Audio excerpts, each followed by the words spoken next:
నమస్తే welcome to 99 TV నేను సంజన తిరుమల లడ్డు వెంకన్న ఆలయ పవిత్రతకు ప్రతీక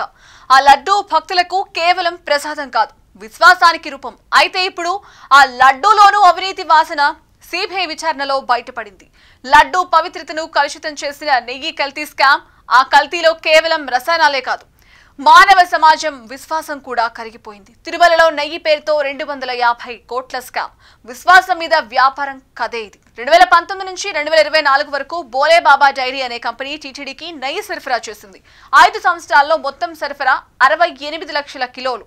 విలువ 250 కోట్లు అయితే ల్యాబ్ పరీక్షలు చెప్తున్న వాస్తవం మాత్రం షాకింగ్ గా ఉంది ఆవు నెయ్యి బదులు palm oil hydrogenated fats chemicals దేవాలయ ప్రసాదంలో రసాయనాలు కలిపారని తేలింది వెంకన్న ప్రసాదంలో కల్తీ అంటే భక్తి పేరుతో వ్యాపారం చేసినట్లే ఇది కేవలం ఆర్థిక మోసం కాదు భక్తి మీద దాడి సిట్ నివేదిక చెప్తోంది ముందే బ్లాక్ లిస్ట్ అయిన కంపెనీలు ఫ్యాక్సీ పేర్లతో టెండర్లు దక్కించుకున్నాయి అయితే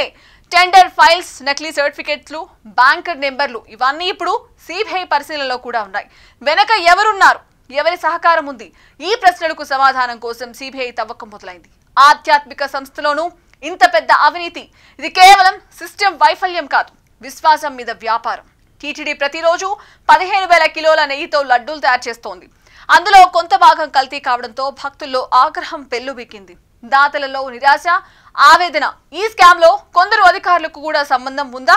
తిరస్కరించిన నెయ్యిని కొత్త కంపెనీ పేరుతో తిరిగి సరఫరా చేసిన ఆధారాలు బయటపడ్డాయి సాధారణ వ్యాపారం కాదు ఇది సమాచారం దాచిన మతభ్రంశం విశ్వాసాన్ని మోసం చేసిన అవమానం పంపిణీ వ్యవస్థలో అవినీతి అనేక రాజకీయ సామాజిక ప్రశ్నలకు రేకెత్తిస్తోంది ఈ ఘట్టం టీటీడీ ప్రతిష్టకి తీవ్ర దెబ్బ తిరుమల లడ్డు భక్తుల విశ్వాసం ఆ లడ్డూలో కల్తీ నెయ్యి అంటే పవిత్రతను అవమానించడం 250 కోట్ల స్కామ్ చెప్తోంది డబ్బు కోసం ప్రసాదాన్ని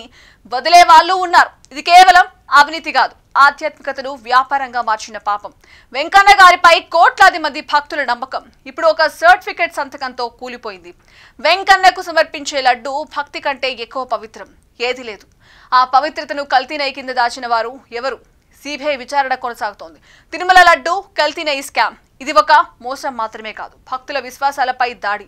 సిబిఐ దర్యాప్తు కొనసాగుతోంది కానీ ప్రజల దిగ్భ్రాంతి ఇంకా తగ్గలేదు కానీ ప్రజల మనసులో ఇప్పటికే తీర్పు వచ్చేసింది విశ్వాసం మీద మోసం చేసిన వారిని క్షమించరు తిరుమల లడ్డు ఇక తిరిగి తన పవిత్రతను పొందే రోజు కోసం ప్రతి భక్తుడు ఎదురు చూస్తున్నాడు